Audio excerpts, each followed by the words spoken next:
So shall we catch everyone up on the inquiry a little bit, and then I'm happy to hear the reports. The question was, you're perceiving, all of you are perceiving this hand, isn't it? Yes? Just with the innocence of a child, there's nothing, it's not a trick question. Perceiving this hand. Now, that one which is aware of this perception, in direct experience and not in conceptual knowledge, but that which is aware of this perception, what can we say about that one?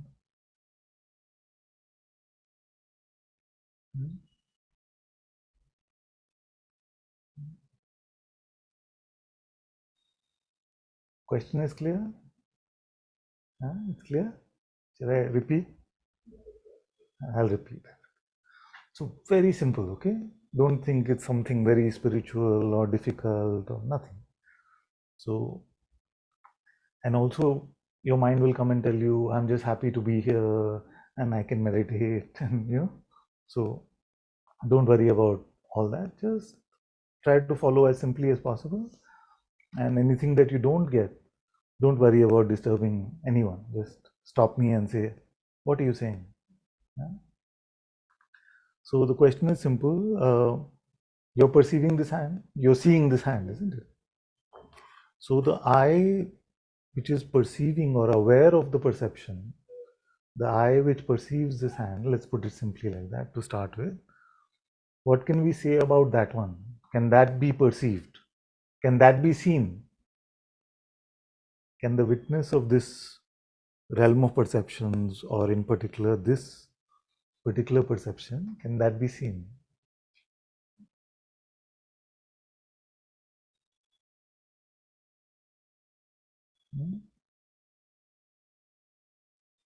Can we see it? Cannot perceive it. Anyone can perceive it?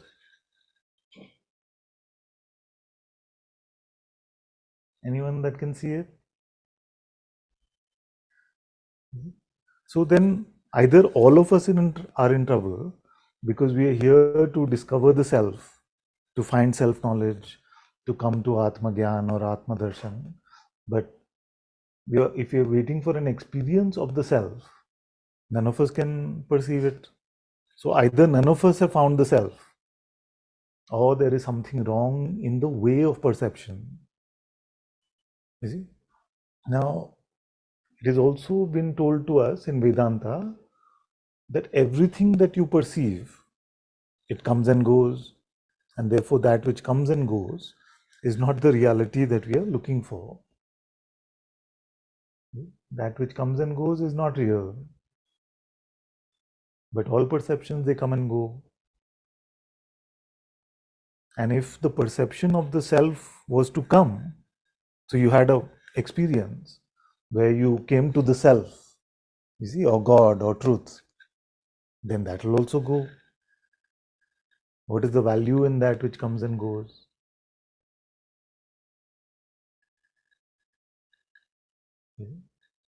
So we must clarify the main project of self-discovery. What are we even doing? How many of us are waiting for an experience of the self? Now, after all this, You will not experience of it. You can't experience that. I mean, that's not an experience. it's not an experience. Then what would self-recognition and self-realization mean? Like as you were saying, and like from 2 days, it's something is happening. It's the moments Some where experience is happening. no, there's no experience, but No, but there's something an is happening. aware, like something is just aware, like there's Yeah. a witnessing. Yeah. Can't be described. Yeah. So that which is witnessing, that is something. No, Is it somewhere? no. Who is that witnessing? It is. Who It is it? is. How do you know about it? Are you witnessing the witnessing? Yeah, something when something is perceived, okay, one thought is perceived, one thought is there, and there is a story going on, and suddenly there is a you're into Yes, the but tell me about the witnessing. Who is that? and so suddenly in that Who is moment, witnessing? Are you aware of this perception? no, I'm just aware. You're not aware of this perception. I'm aware of this perception, but Yes. something is aware of the perception Yes, also. that only that. I'm aware of the perception and I'm also aware of the perception. Yeah, The same thing. yeah, but it is like I can't describe it as, But are you aware of the perception? yeah. You are. No?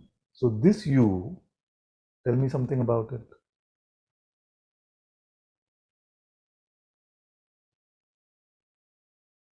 I can't say anything about it. Why do you call it you, I? If it's some distant, like it's some dark matter, you can't say anything about it. Then why do we call it I, of all things?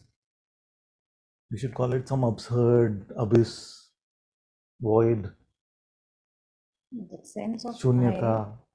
Some shunyata is sitting over there. Nothing to do with me. Why do we call it I? because in that moment of I as a person, then it feels as I mean, it has attributes. No, why do we call this witnessing I? I am witnessing.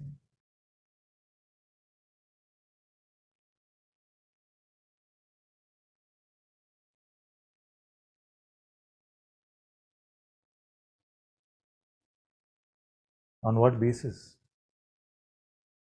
We say we cannot speak about it. I can't find any attribute.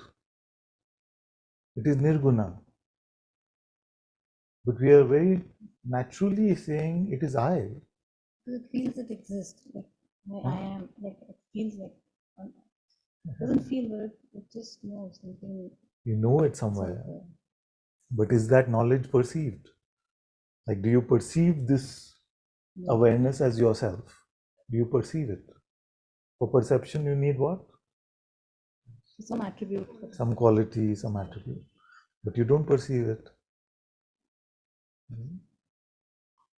Then are you just thinking it because you read it in the Upanishads or the Gita or something? Ashtavakra? Huh? No. So it's not learned knowledge. It's not conceptual, it's not perceptual. Then what is it?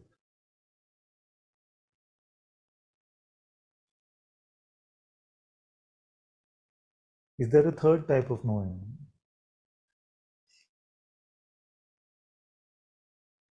Which is the first actually.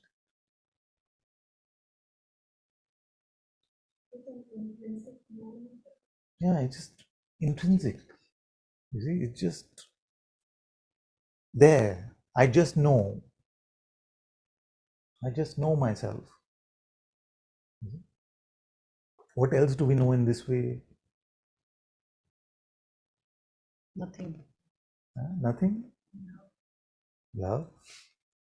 Unconditional love is also known intuitively. So I just know, or it's original or organic, sounds a bit lame. So that's why we call it intuitive insight, which sounds very nice. No? Nobody wants to just know, but everyone wants intuitive insight. So intuitively, what else do we know? Huh? That you're here. Intuitively, actually don't fall into the trap that you think that it's only awareness. So I found out I am awareness, so that is known intuitively. For the rest, I need my mind. Can we live intuitively? That's what the want to transfer, because this in the moment it so subtly the position is taken, and there's no awareness about the position also until So we it's have to go realized. really slowly, because when we answer really fast, usually we're just going to learn knowledge. We're feeling a bit defensive, so we feel like I want to produce the answer. So if I propose to you that anything that is truly valuable, worth knowing, is known only intuitively, what would you say?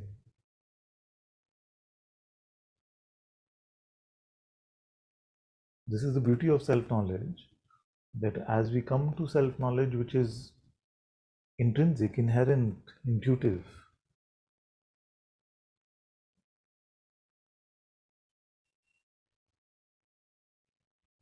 then everything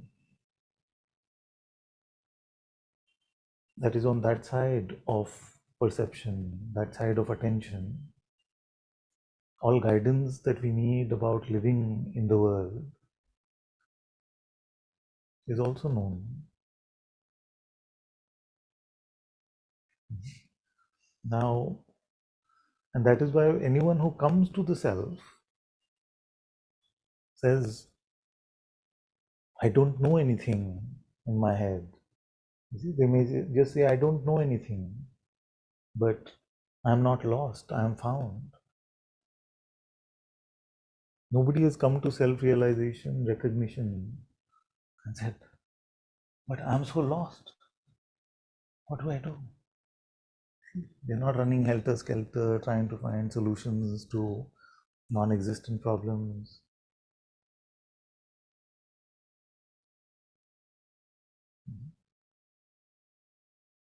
So your intuitive knowledge is called not just the intuitive knowledge, but the presence from which this knowledge is recognized or emerges is called the Sadguru presence, or God's light, or Atma, or Holy Spirit. Whatever, different cultures have called it different names. So this is actually a very strange discovery. So I'm telling you that God's presence is within yourself. And note that I'm saying within yourself and not within your body. But it's all right if you, for the moment, take it to be within your body. Just momentarily, it's all right.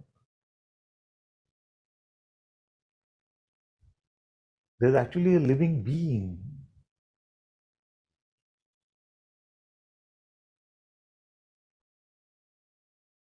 which is within yourself.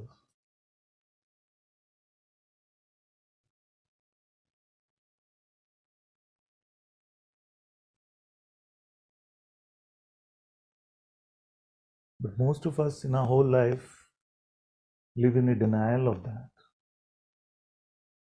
as if this is not true.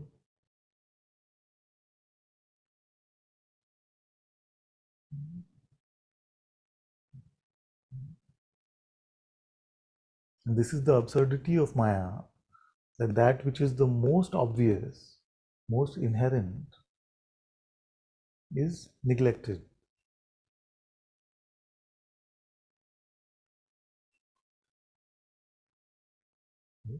And I've been sharing that the trouble with using words like consciousness, you see, it's like saying there's magnetism inside you. You say, okay. Or there's electricity inside you. Okay. And when we say awareness, it's like, yes, it's like a force of nature, physical, scientific discovery. But what are we really saying? We are saying that the manifest aspect of that nirguna, firstly, nirguna itself is too much for the mind, but the manifest aspect of that absolute reality, that one's presence is within you and can be found and can be relied upon to live our life, to live in God's light.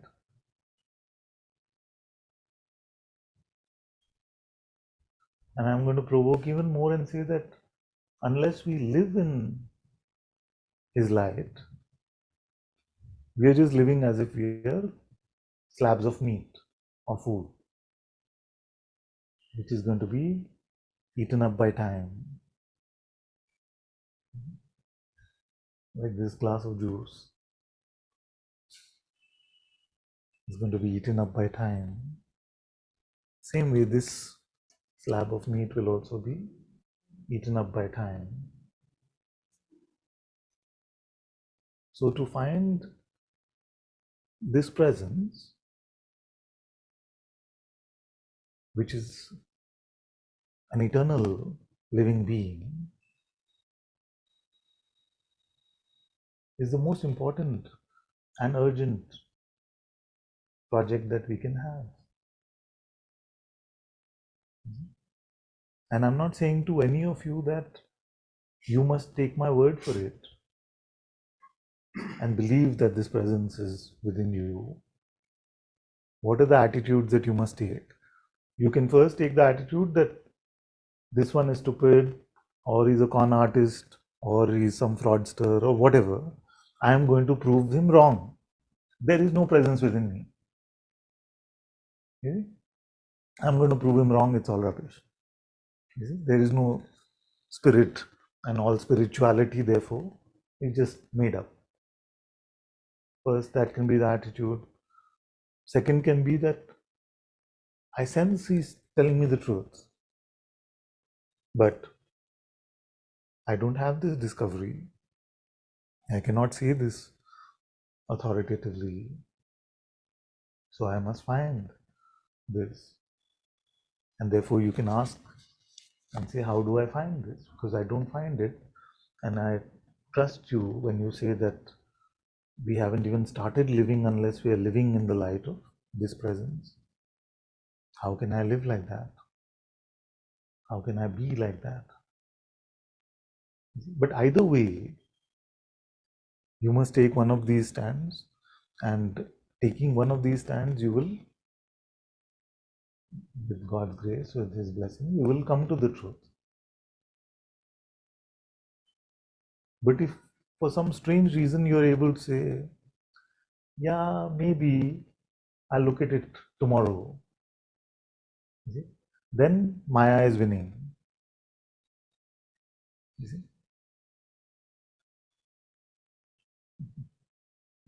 Because I'm telling you that the highest force in the universe is within you, or its presence is available within you. But the mind doesn't like that. It says, I have other important things to do. But what else can be more important? If you realize that at lunch you swallowed a cockroach, and that cockroach is within you, you would be much more concerned about that. You see? Oh, cockroach is within me. Or if you heard that some Casper the friendly ghost is within you, you'd be like, oh, Casper is within me. I'm not taking dire examples at the moment. So, but that seems a lot more concerning to us. Or if the one sitting next to us just looked at us and gave us a frown, or was mean to us, said, shut up. That would be much more concerning to us. But I am telling you that God is living within you. हाँ होगा, देखेंगे. This is what? This is Maya. No, this is the delusion that makes the most important the least important and last priority, and the least important top of the pile.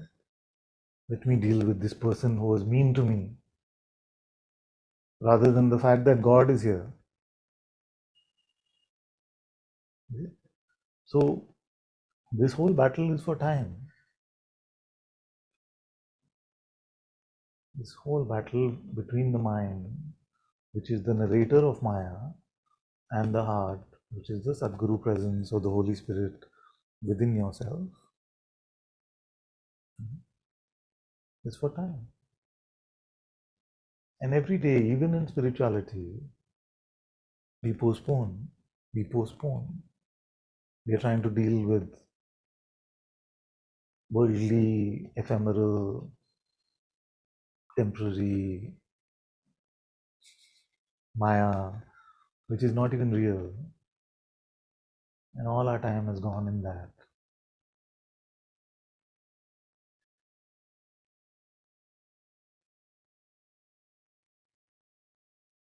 So I'm therefore saying that, okay, start with the presumption that this one is foolish. This one that is speaking is foolish. You see, but at least prove the foolishness, no? At least publish, like write something and debunk this whole thing about God's presence. The creator of a zillion universes, his presence is within you. That which is beyond time and space and an infinite number of years and an infinite amount of space is nothing for that. His presence is within you. But what do we take to be more important?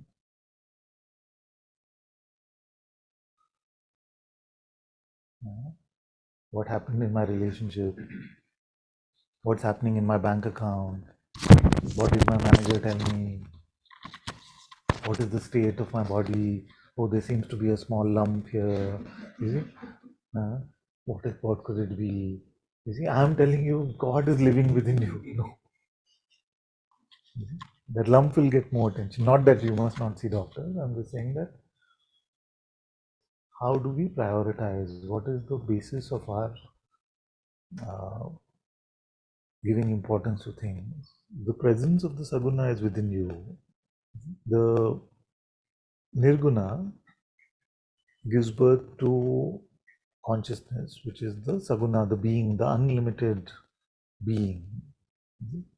Now, the Saguna also seems too far-fetched for us to reach. Unfathomable being,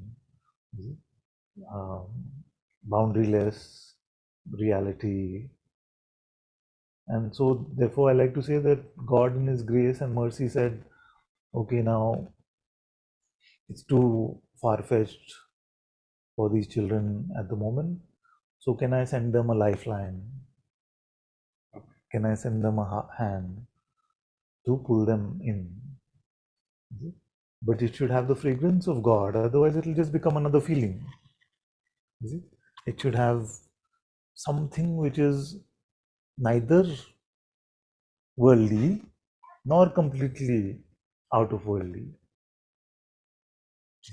So that is why it's called the primordial vibration at the cusp of Nirguna and Saguna, or unmanifest and manifest. You can feel the presence of a holy vibration within you. Presence of a holy vibration within you, which, if you look at it, can't say it's unmanifest because I feel it. I can't say it's unmanifest. But does it manifest? Can you tell me its color? No, I can't tell you. You see? So that is the cusp. You see? So Bhagwan called it the heart. The heart. And most of us experience it in the heart region as well. You see, so that is the hand of God. You see? Because that which is formless, qualityless seems too far-fetched. So we have this undescribable, unfathomable, ununderstandable presence within ourselves. So if we were just to ask ourselves, whose presence is this?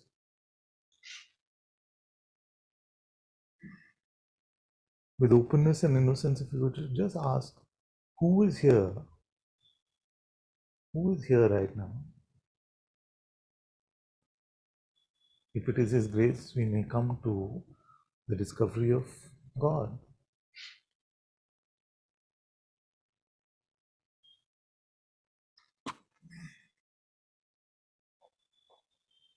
But how important is this question for us?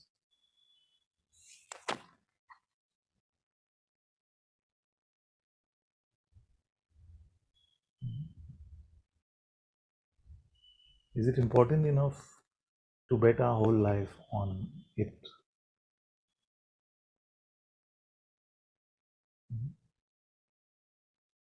Now, many of us wish that that requirement was not there. Can I bet like a fourth of my life? Why does He say you have to bet your life on it? All other spiritual masters are saying, come to God, you will be peaceful, you will make money.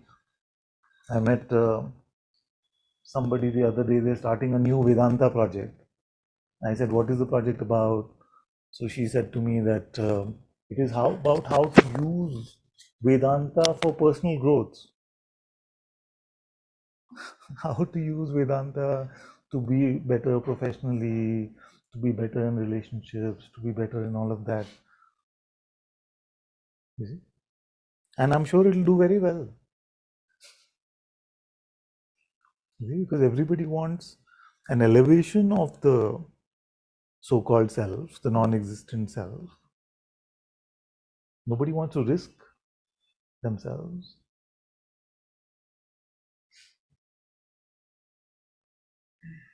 So if God is witnessing, God is the only present, then God should be obvious, isn't it? God should be obvious to all of us. Saguna Nirguna Iku Govindure. That is what the sage said. One God, one Govind, who's both Saguna and Nirguna. It should be obvious. But what really happens?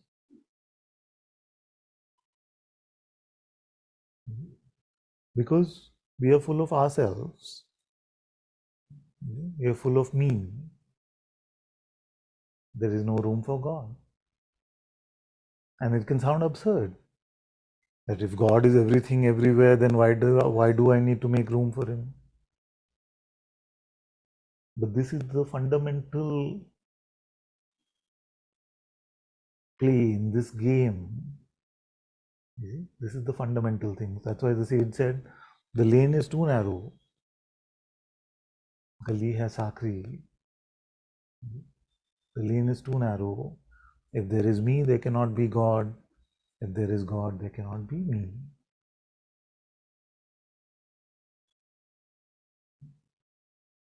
Therefore, spirituality is that seemingly most difficult project in the world,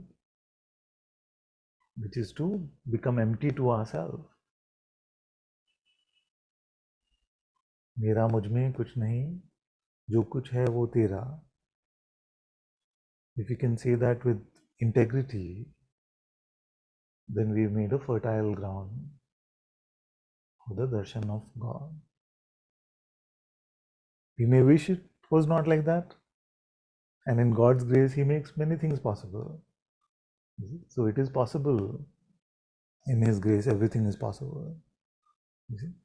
But I would not bet on it. It is possible, but not usual.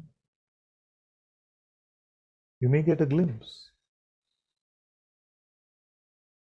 You may get some extraordinary grace and recognize His presence. But it's very rare for that to become your life, to become your home, where you live, unless you're empty of selfishness, empty of pride, empty of grasping, empty of wanting to win.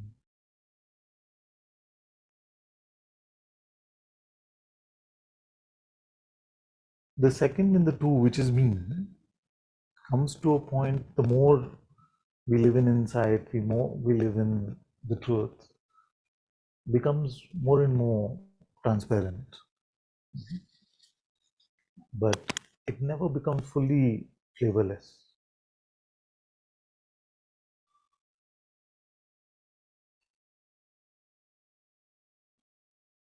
Although the me may become more and more transparent, we have never come across anyone, including sages, stories of sages from the past, beautiful sages which are presently gracing this world. We can all still recognize their condition, their flavor. It may have become very light, but we must never presume that in our case it is gone 100%. That one that presumes that is the one that must be kept in servitude and in love for God. because that one very quickly becomes special, full of pride, full of spiritual attainment.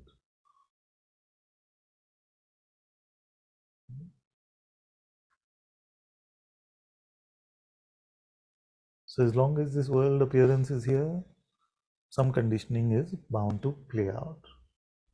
It is unavoidable.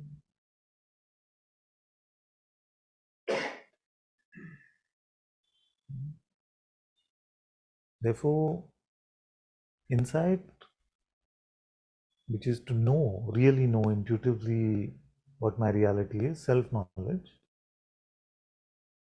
love, an unconditional anchor in our life, which keeps us deeply rooted in God instead of in me, and servitude, which is to live in faith, humility, prayerfulness, gratitude, and obedience.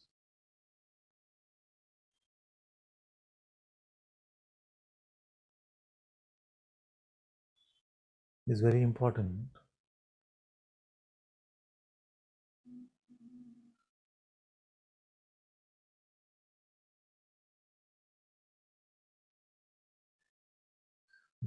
So many times when we have insight that there is only the self, there is only awareness, and presence itself is only a qualitative distinction playing out within awareness, we may resist the notion of servitude. Love nobody resists, but the notion of servitude, by saying, but there is only one who should be in servitude, that one. You see, that's how you immediately catch it. The one who doesn't want to, that one. You see? The one who knows Advaita Vedanta now, the one who's had spiritual experiences, that one has not had any of this, but it's grasping at them. No? This is the tanmatra of the ego, the almost opaque, but still got the germ. You see? So if you give the germ fertile ground, what's going to happen? It's going to reinvent itself now. So some of the worst spiritual egos that the world has ever seen, at the core of them was true spiritual insight. And if you go far back in history, maybe Ravan is the best example.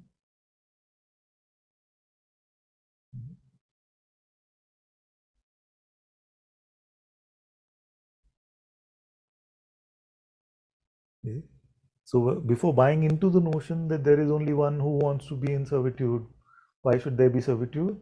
Catch this one. The one who says, but why should there be servitude? That one. That awareness is not complaining. That one is. Awareness has no problem serving itself. It's not a resistive notion for itself. God serving God, no problem. All this is God serving God. So who has a problem? With head bowed down, who has a problem? That one must be kept in servitude.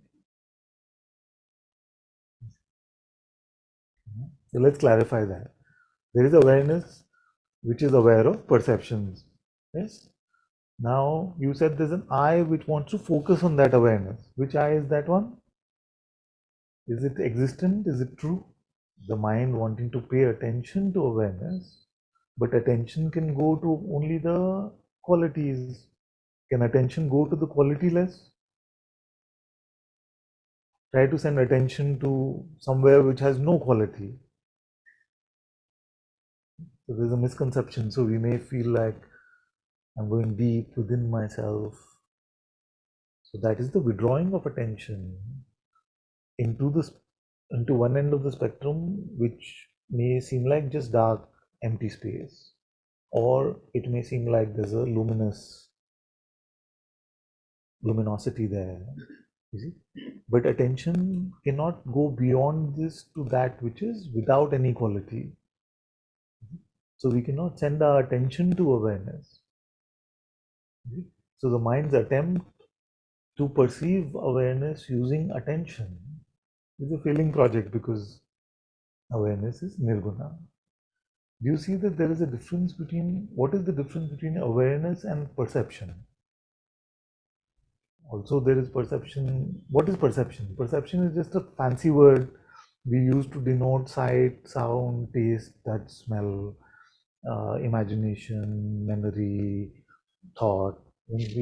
Because we are lazy, we don't want to spell it out, spell the whole thing out every time. We create a layer of abstraction, like object-oriented programming, and say, okay, this is perception. Perception means sight, sound, taste. So, so, but that which is aware of perception, is it like sight or taste or touch or sound, any of that?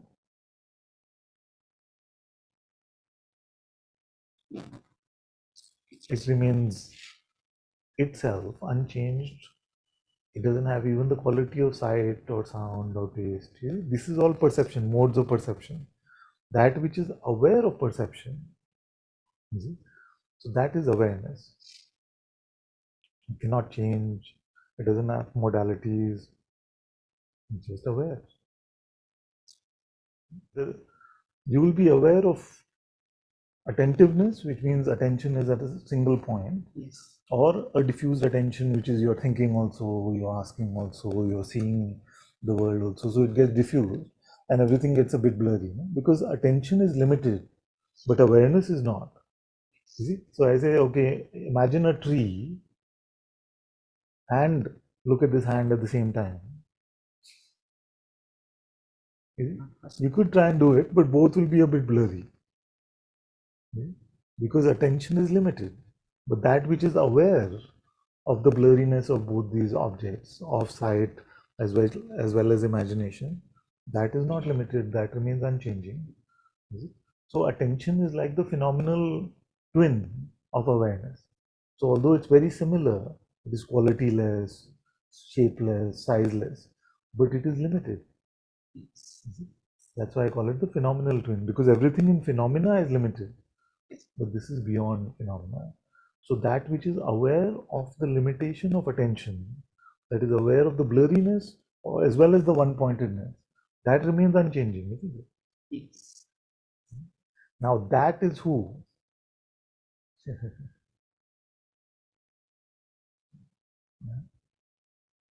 Because actually we should be saying I am. For any narrative about something happening to me, all of that, you have to go to the mind, but you realize that none of that has ever happened to that you in reality, because you have just always been the witnessing and never the object which the story is about. So the central protagonist in our story has just been made up, and empty of that mean, reality is apparent. What can happen sometimes is that we get to the insight. I was telling Amol the other day that we come to the insight and then, but we still use the mind to interpret it.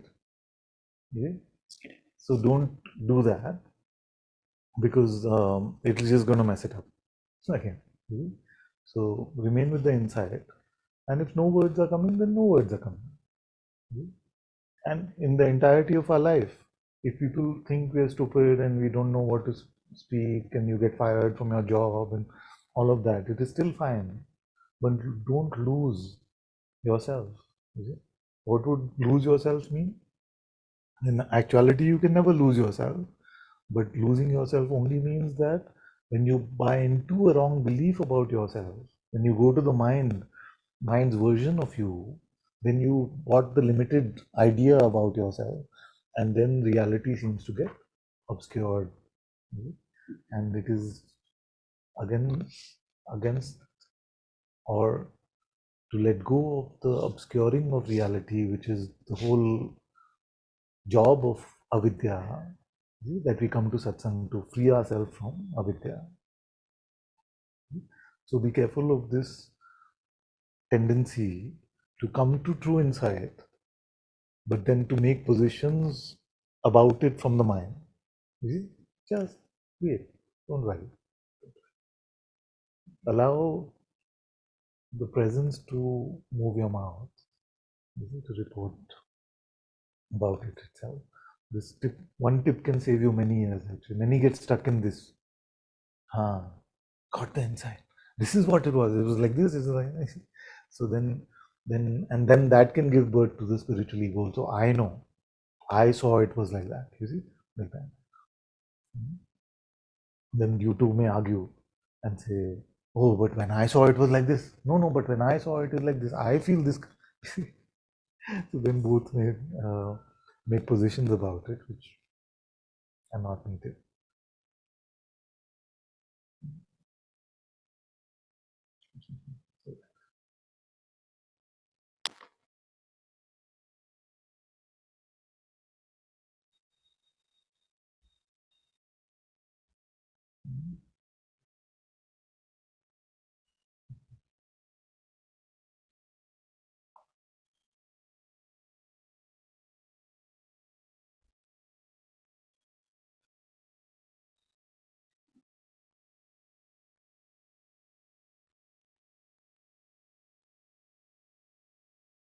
So the one who wants to own the spiritual knowledge and wants to be the claimant of it, I came to awareness, I am having true insight, I am living in my presence.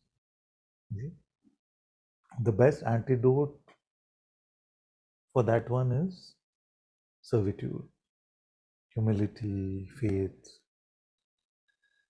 prayerfulness, obedience, and gratitude. What we've been saying about love, so love it, love the being, love yourself, not in the self-help type of love yourself way, but shall we break down servitude a bit? Because I feel like that to allow ourselves to be in service to that is a very strong way of honoring it. So all these sound like very simple words, but each of these actually is a satsang in itself. You see? So if you look at faith, have faith in God.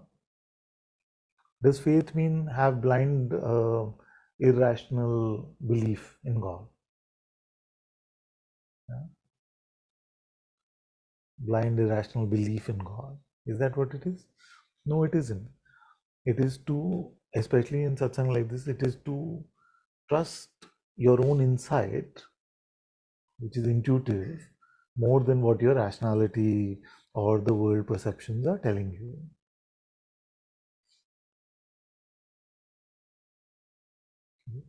So, a question to ask over there is what I've been asking. Are we living as if God is real? James, are we living as if God is here?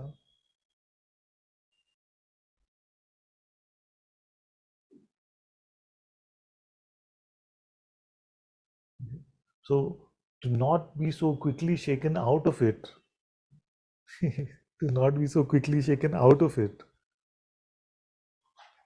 by some tiny world appearances. So many reports I get. No? Yes, yes, the insight is apparent to me. But when this happened, see, I lost it. My manager was rude to me, or my partner said this to me. Then I lost it all. See? That is a lack of faith. We are giving this more reality than our true intuitive insight. So to live a faithful life is to trust our intuitive insight more than what the world is showing us.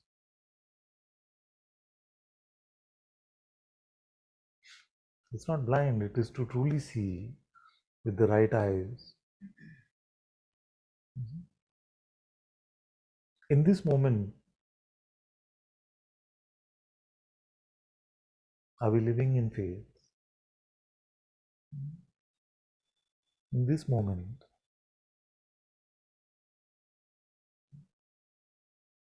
are we living in God's light?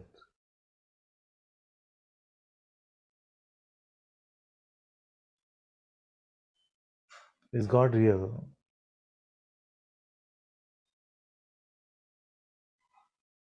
Is truth real?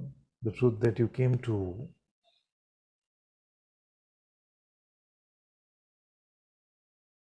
is it reality? Is it more real than this? Let's start with this. What? A coaster. God is more real than this coaster? Pakka? What if it come and hit you on your head? Huh? How could you? Yes. So, I'm obviously not throwing this anywhere, but I'm saying that when life slaps us around, it seems very real. To live in faith is to continue to give reality to your intuitive insight, to what the Sadguru within is telling you. Do we live like this? How many of us are living like this? Huh? Some moments you go away, or some moments you live like this. We live like that.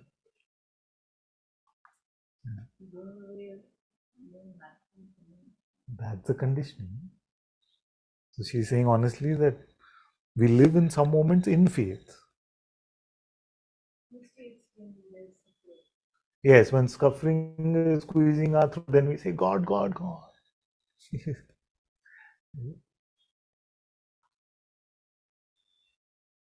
That reminded me of Jesus saying, you may say, Lord, Lord, but I will not recognize you unless you followed the will of my Father.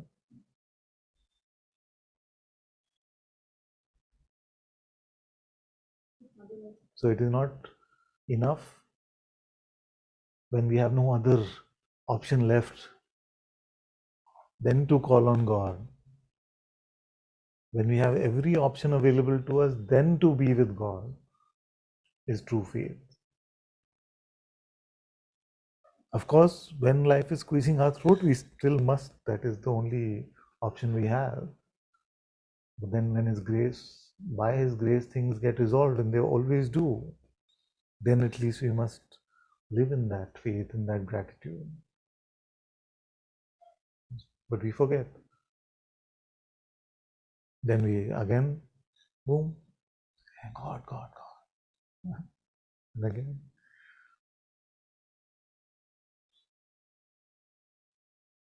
That's like Kabir ji said, sorry, Kabir ji said, दुख में सिमरन सब करें सुख में करे ना कोई सुख में सिमरन जो करे तो दुख काहे को होए, which means that everybody remembers God in suffering. Nobody remembers God in peace time or joy time. Those who remember God in peace never need to go through suffering. You see, and I've noticed the flow of this world and how it plays out. God doesn't immediately like push us from happiness and things straight into deep suffering. You see? He nudges us. Yeah? सुधर जाओ बच्चों सुधर जाओ, little bit he nudges us again. And then we still don't listen, like a parent, no, saying come home, come home, come home. Then when she's done calling the child, he's just not listening, then the ear has to be pulled and pulled home, isn't it? So just like that, I feel like God in His love and mercy also operates like that. I feel like we are given the least possible suffering to turn us to God, to turn us to reality. But when we don't listen, then it gets amped up a bit more, amped up a bit more. So, in that poking, we must not just neglect it, we must not Advaita it away. Nothing is happening to me, I am the self. So that becomes then Advaita denial. We must look and see what is the pride I have, what is the shape that I've taken that is getting poked.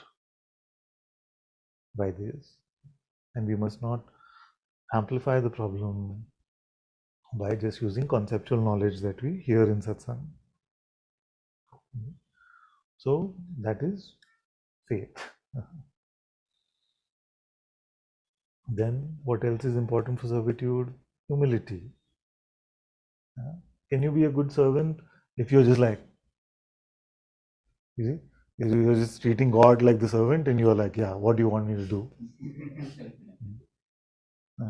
So your word may be saying, I am at your service, but actually you're hoping that he'll be at our service. Most of spirituality in the world today is like that. I am praying to you, God, please make this happen.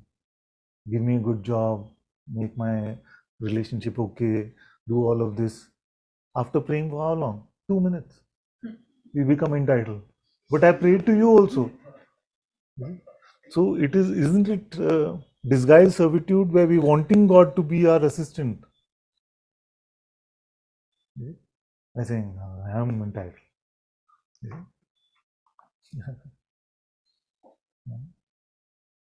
So we must notice this stuff. The other thing is that we're constantly expecting to make sense of God's ways. Right? But when a scientist says, so Neil deGrasse Tyson, he said, the universe has no obligation to make sense to us. You're like, yeah, that's fine. But that which is the creation of God will not make sense to us. We are accepting that, you see. But that which is the light of this universe, we're constantly expecting him to explain himself. Why did you do this to me? I have prayed to you also. I am devoted to you also. I am such a good person. Why are you doing this? Why do bad things happen to good people? Who are you asking for an explanation from? Who are we asking? The one who's playing with these trillions of stars bigger than the sun, as if they are grains of sand. We're asking that one, why do you do this?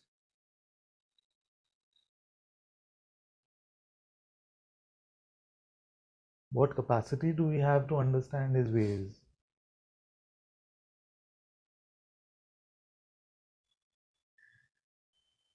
This is pride.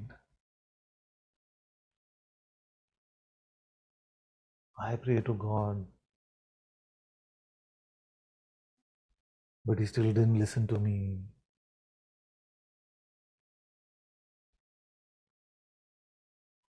What have you made God into? So it is said that God created man in his image. But actually what has happened in the world today is that man has created God in their image.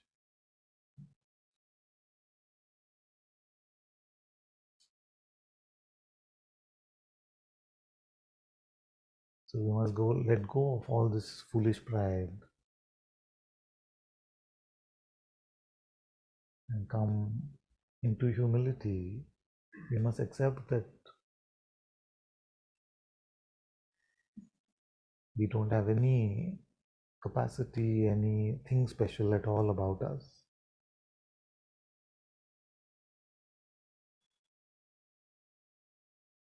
We think we are a bundle of food. We spend all of our life thinking that we are bundles of food. And we want to argue with God. We want to have one-on-one.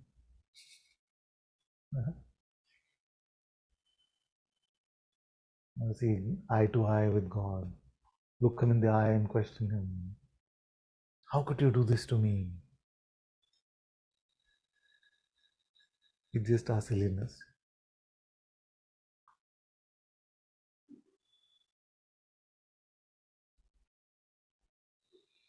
So our humility must be also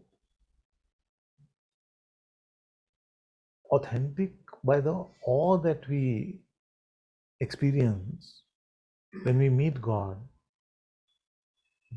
I'm more and more awestruck every day.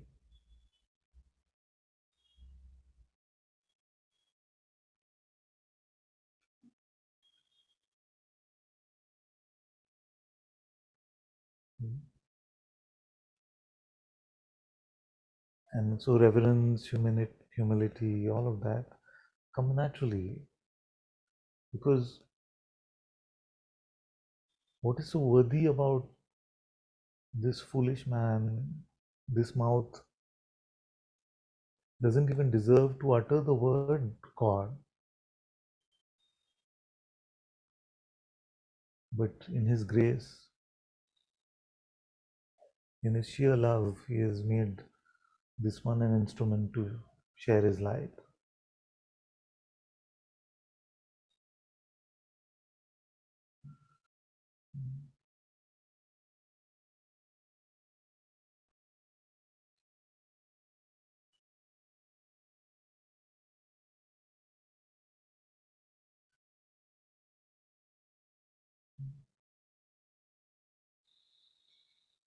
So that is humility, obedience.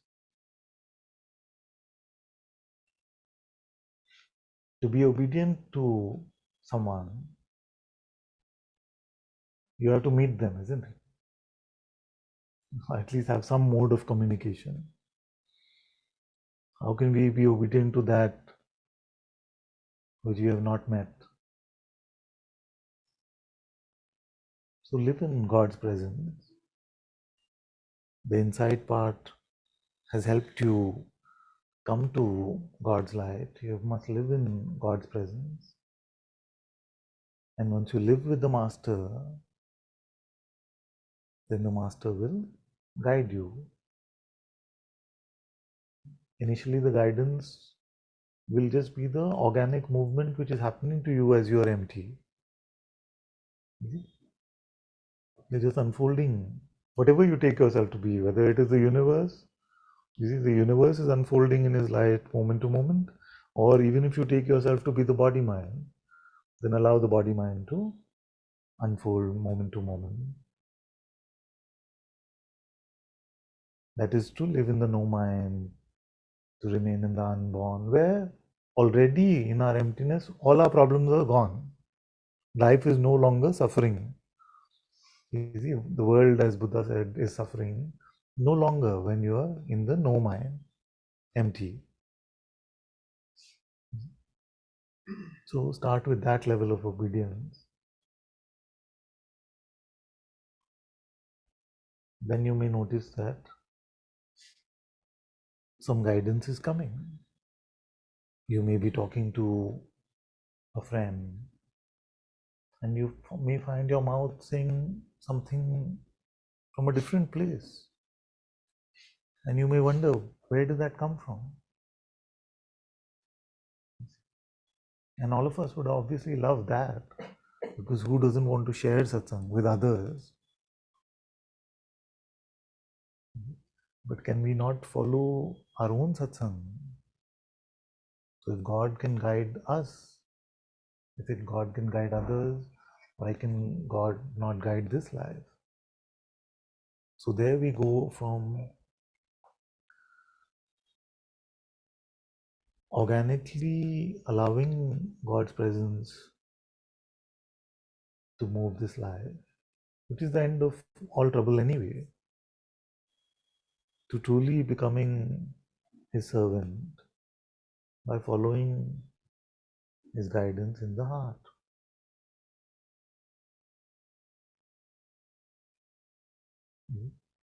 And that is why it's important not to look at consciousness as if it is some scientific force. Like, can magnetism speak to you? No. Electricity speak to you? No. But can God's presence speak to you? Of course it can.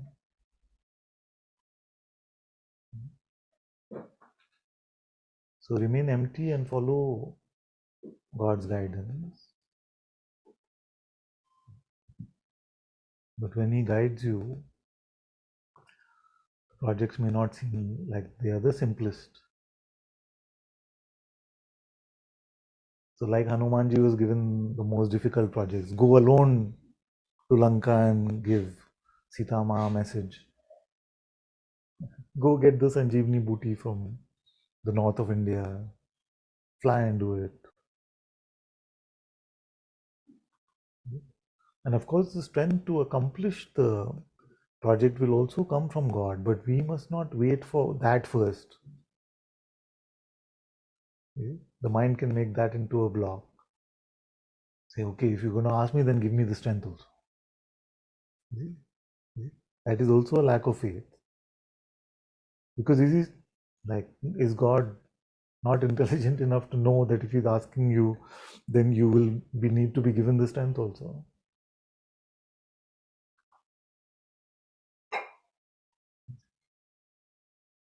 So in all cultures, all traditions, we have these examples of those who are guided by God to do the most difficult things. So whether it is Hanuman, or it is Moses or Abraham, or it is the Prophet Muhammad. So wherever you look at it, you find true servants of God, Guru Nanak Ji, and especially also the later Sikh gurus who went through a lot of torture. Are you starting to see how true spirituality is worlds apart from the self-help type spirituality?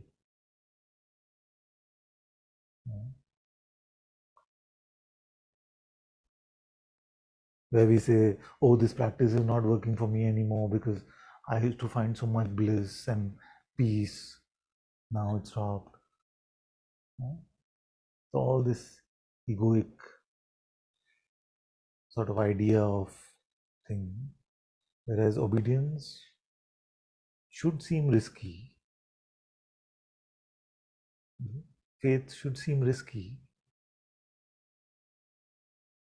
What are you risking for God? What are you saying? Where are you drawing boundary for God? Saying all this is fine. You see? For you, I will come to Satsang thrice a week, sit there for 3 hours listening to the ramblings of this man. But don't go beyond that. That's all I can give you. What do you think will happen if you draw this boundary? Then you're saying the rest of it, I'm on my own. You see? You see? So, this wanting to be on our own, unmeddled by God, is the only hell there is, I feel. Separation from God's light is the only hell there is.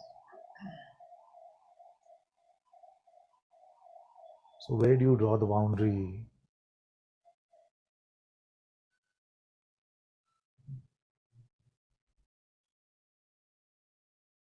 Can we draw a boundary for the creator, the preserver, and the dissolver of this universe?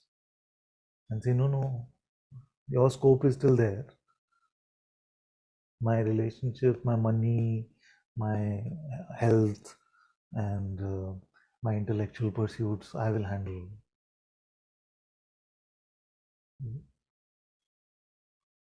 And then when we say, but I attend satsang,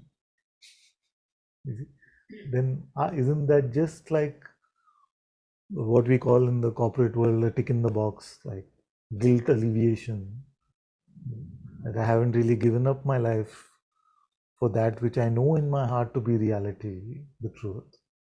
But I do attend satsang from time to time.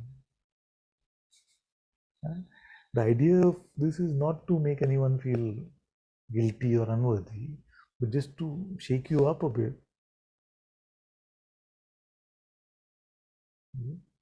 Away from a lip service, big words type of spirituality into a true lived spirituality from the heart, moment to moment.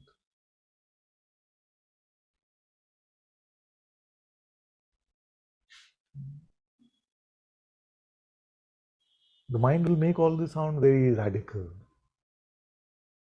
but actually it's very natural.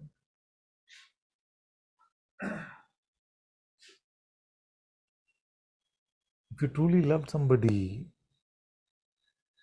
from your heart, truly loved somebody, then would your life not be fully dedicated to them, devoted to them, and their will?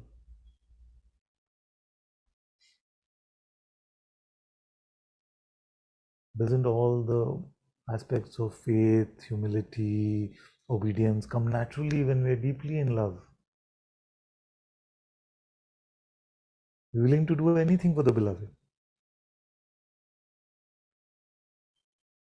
But what is worth loving? That which is real, no?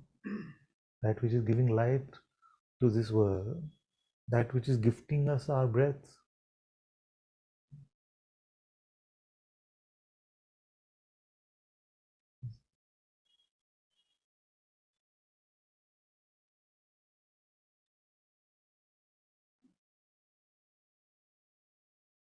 Or prove me wrong and say, no, no, this is all biochemical reaction.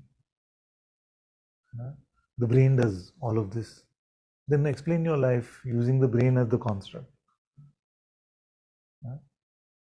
Intuitively, you have a sense that a long lost friend is going to call you. Brain, it does that. Intuitively, you have a sense of what is auspicious to you, where you have to be, where you don't have to be. Something brings you to satsang, in spite of the fact that your mind could be resisting so much. Is your brain doing all of that? See, I just happened to be at the right place at the right time. I could have been in a million other places. And it opened up something for me. Is that biochemical? Explain your life with all of its miracles, which once they happen, we consider tiny. But if they didn't happen, then we would say, oh, my life is so miserable. We're in so much denial about a living presence, which is so clearly and apparently here.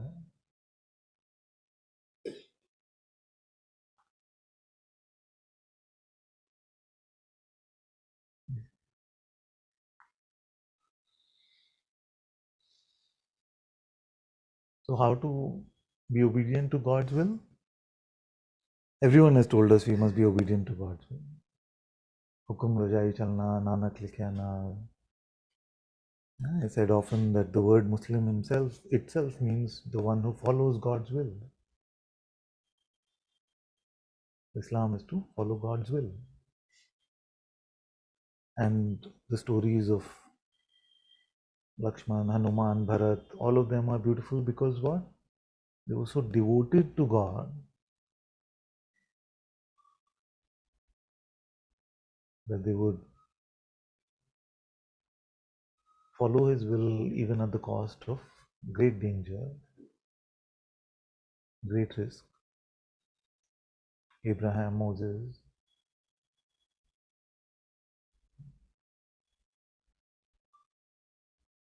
That's why Kierkegaard, he said, no risk, no faith. And at first I didn't like it. But it's all the self. What risk? But I truly dove deep into that statement. I realized that just that one line can set fire to bring fuel to our spirituality.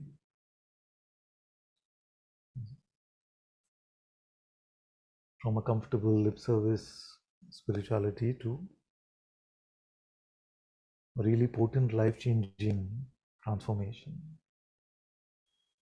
Where it is not God for me, what is God doing for me, how can God help me? To me for God. I'm available to you, Father. What would you have me do? I'm here. as a mere instrument of your grace. Guide this instrument as you see fit. And learn to trust his silence more than the highest pointing from the head. We're very impatient with God. For years I've said we are more impatient with God than we are with Domino's Pizza. You know, at Domino's, you place the order, you wait 30, and sometimes you give them extra leeway. No? God, I prayed to God, nothing happened. How long were you empty?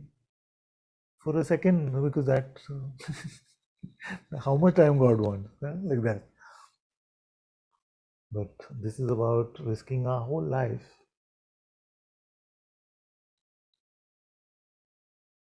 and accepting that silence if we have to, because that's what love means. It's unconditional. So we must get away very, very far from the popular notion of God, which is a wish-fulfilling genie. Just like pray to God, rub the lamp, genie will come. What do you want, my child? Tathastu.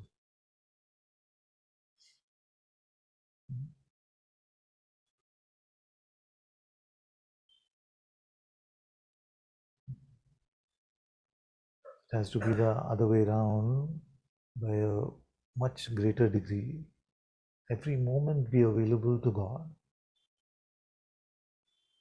For that you have to live in His light, live in His presence. How will you live in God's will if God Himself has been relegated to a concept in your head? No, it has to be a living presence, a living reality.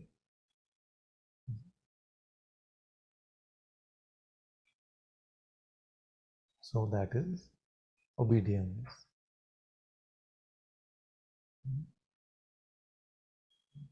Yeah? Prayerfulness.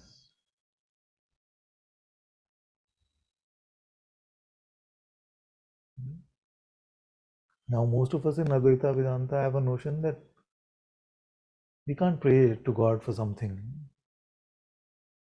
You see? But we're happy to sit and worry about that for a long time.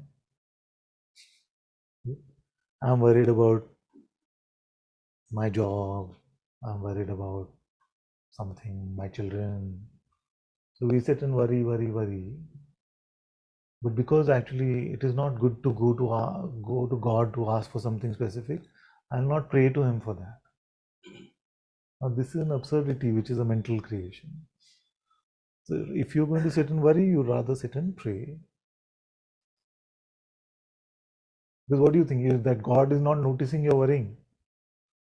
That it's a hotline. Like, oh God, I'm praying, so now He listens. No. He is the light in which every moment of our life takes birth. What do we think we will hide from Him?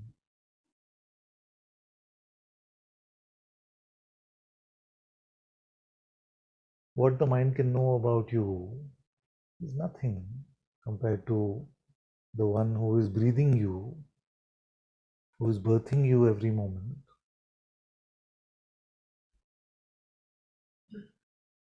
So it's very good to have your head bowed down and pray to Him rather than sit and think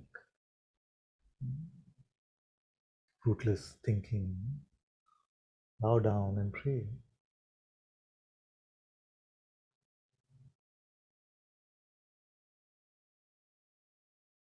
It doesn't mean that you must always pray for something specific. You can pray for His grace, His love, His mercy, His guidance.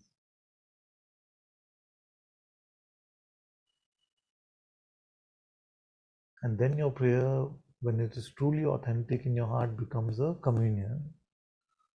Not just a communication, but actually it deepens His presence. When you remove the, okay, so we'll come to this point. How do we pray? You see, I'm also learning to pray over the last 3-4 years. You see? And I feel like I'm just scratching the surface. But how do we pray? Some of us pray very dramatically. Oh God, please hear my call. You see, as if you're on stage performing some Shakespeare or something. He doesn't need, you don't need to pray like that. It's not like he can hear only Shakespearean type English. It's not true. You don't have to become like that. You see? So that's one end of the spectrum where we become very formal and very like we are sending a letter to the prime minister or something like that. We become like that.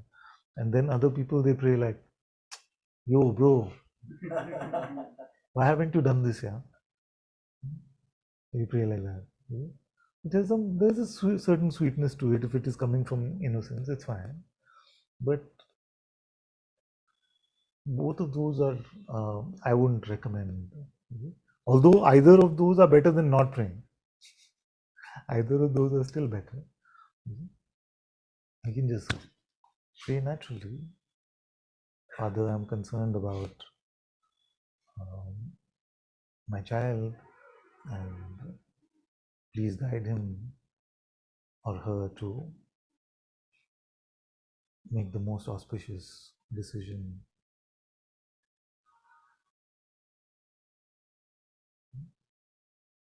So to pray without pretense, because in our prayer itself, sometimes the pretense makes it like we're not really buying the fact that God is actually listening. We're just doing it because it may be the right thing to do, but we're not doing it as if, we're talking to somebody who's sitting in front of me. And this is much more intimate than sitting in front.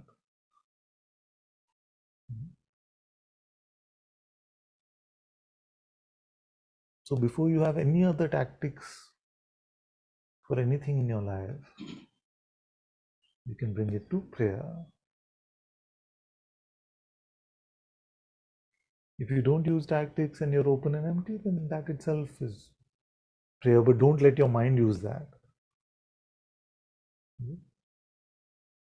Your mind can use that and say, no, you don't need to pray, you're just empty. And then 2 minutes later, you're worrying about it again.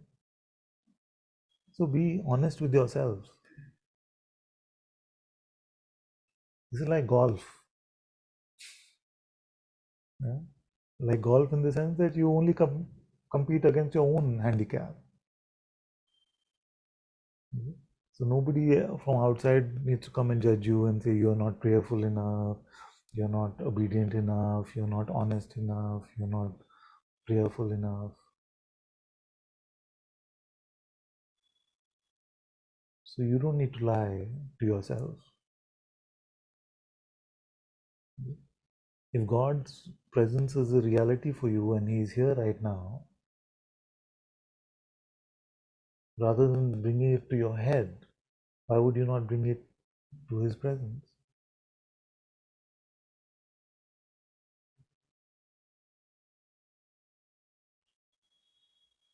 And don't let your mind convince you that this is not worthy to bring to God, this is not good enough, this you can handle on your own.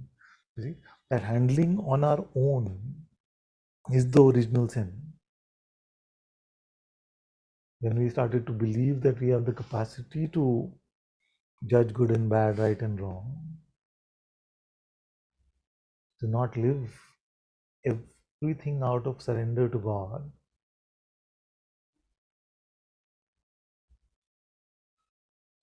Do you feel that Hanuman would have said, no, this I don't need to take to Ramji inside my heart. This I'll deal with myself.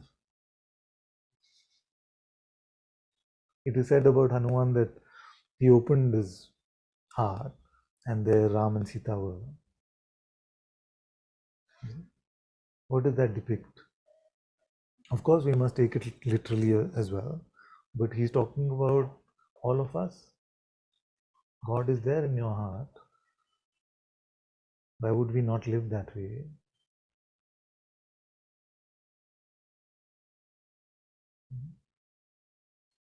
So we must become prayerful.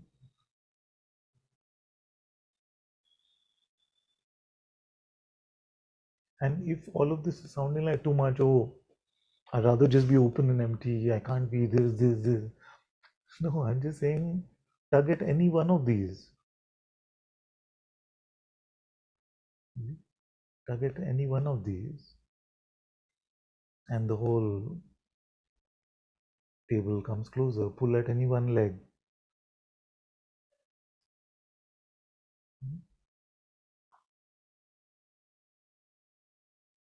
What else is servitude? Amol, of course, reminded me about this, and I feel it's very important. Gratitude. Do we live in gratitude for what we have? Are we grateful for the fact that our heart is beating?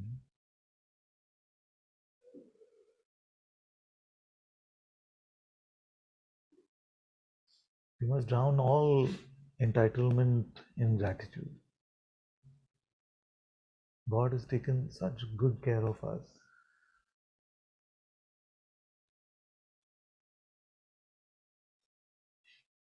In spite of our extreme foolishness, and this man here, of course, is extremely foolish.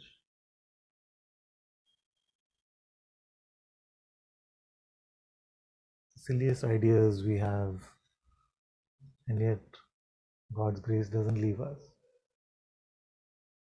He's never abandoned us. Even when we've thought we were abandoned and we've complained.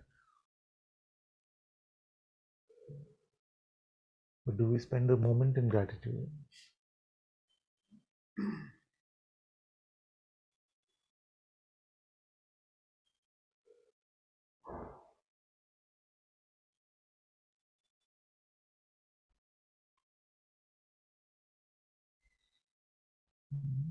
There was a survey done in America, and they said that the average Christian in America prays for 10 minutes every day. And that number they were presenting as a very small number.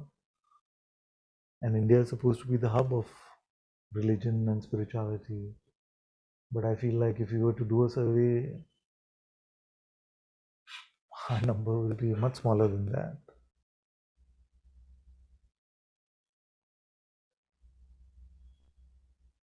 Do we unconditionally just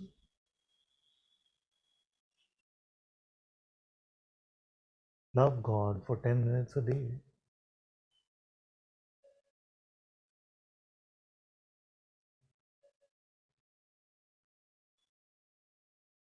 And I'm not saying that 10 minutes is enough, but it's a start. Without wanting anything, just to deepen in our love for God. And that is the beauty of love. The beauty of love is this, that although we cannot produce it, we can. You cannot say, I created this much love, but you can actively love. Nothing can get in the way. If you want to love God, you can actively love God. And is that you loving God or is that God loving you? Nobody can say. It is the same.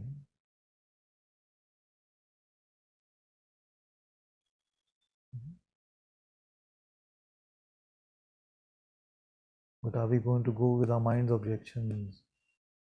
Just this man, foolish as he may be, is telling you you can love God. Try it out. Try to love Him.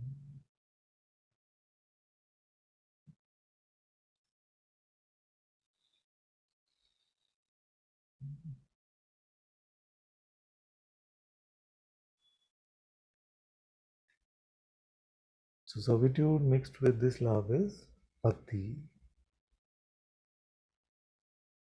There is no bhakta who is not a good servant. And there is no bhakta who doesn't love God beyond his own life or their own life.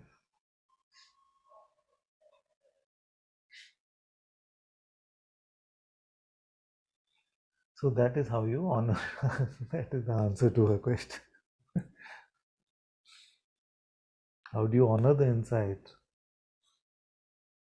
It is worth this honoring, because what you're discovering by God's grace historically has been extremely rare. Sometimes we don't realize its value. We just feel like, awareness, okay, nothing's happening to awareness, it's just there. Or consciousness, just like a beingness. We use all these big words. But do we realize how many lifetimes people have struggled and what sadhana and tapasya has happened before this darshan has been made available? And the problem with simplicity is the mind can always come and say, what's there? Everyone has this, everyone is this.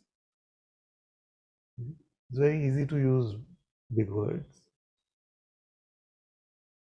But to really honor, as Guruji has said, to honor this discovery, why should we honor it? What is the need to honor? Everyone is awareness. No? Who is to honor whom? Don't let this one that is resisting in this Advaita mind, that one must be brought to, must become a bhakta.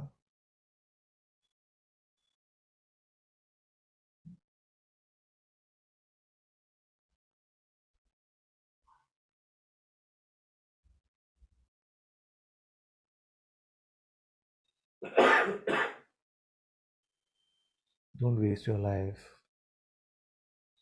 Don't waste a moment.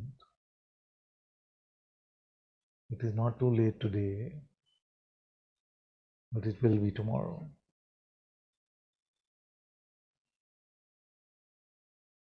Kabir ji said, ये अवसर बार बार नहीं आवे.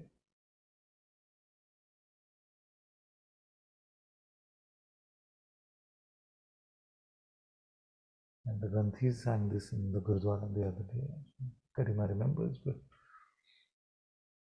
I've just been listening to this, and the singers at the Gurdwara also sang this morning. Avsar bar bar nahi aave mean the opportunity does not come again and again. What is Kabir doing? Is he trying to use fear tactics and scarcity principle with marketing, spiritual marketing? No. There is no reason to doubt him like that. He did not want anything from us. Why is he saying the opportunity does not come again and again? Because if you look back at history, it's very rare. God realization, self-realization. Growing up, when we used to hear these terms, we used to feel that's 1 in a billion. It's only with the advent of internet and you can search Satsang and Advaita Vedanta, which was supposed to be kept in secret. You see, these are secret scriptures. Upanishads mean to sit close and to share like in secret. No, don't spread this outside. But now it's fully available by God's grace. But the immensity of it should not be forgotten. Because the mind will not give up playing. You may have an awakening experience, you may have 10. But how many truly become free? In being with Guruji so many years and being in Satsang for more than a decade now, we've seen many awakening experiences. But how many have really become free? And what has been missing from that freedom? What is the inability to stay with the insight? It is because of the lack of servitude, the lack of love, to make it into more an academic endeavor or a scientific sort of, oh, I came to awareness, that is my thing. Is very, who are we talking about? You're talking about the absolute in which consciousness is born. So don't just reduce that or normalize that. or regularize that because we know these words.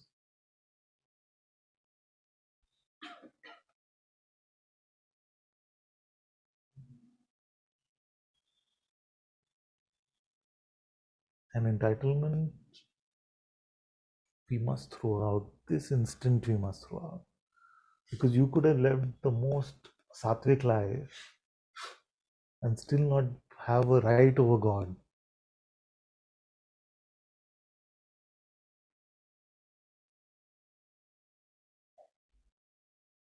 Nobody can go to God with rights. They can only go head bowed down.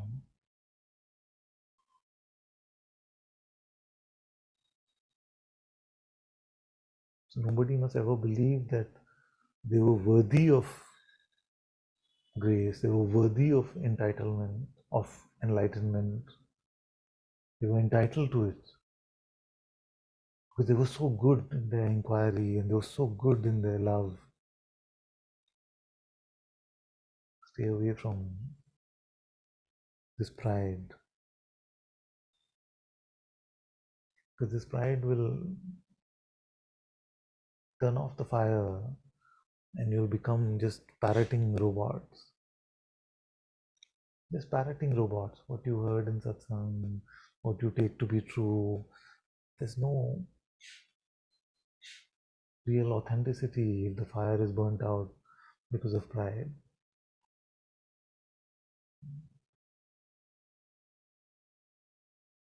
And that's why I was saying the other day that don't gauge yourself, don't benchmark yourself. But if you're going to, then benchmark yourself on servitude. Have I taken God to be real?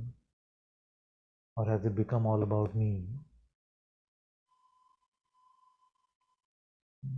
It's a very important question. Have I taken God to be real or is it all about me? Am I living as if I am somebody and something? Or do I recognize that nothing in the story of this universe, even this tiny universe, my role is not even that of a 2-second extra. Nothing. 1 in 7 billion, 1 in so many trillions. Nothing.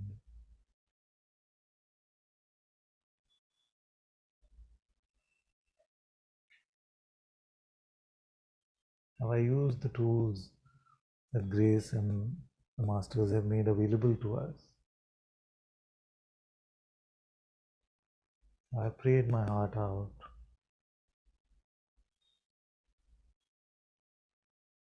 and not left anything for myself, just prayed it, prayed.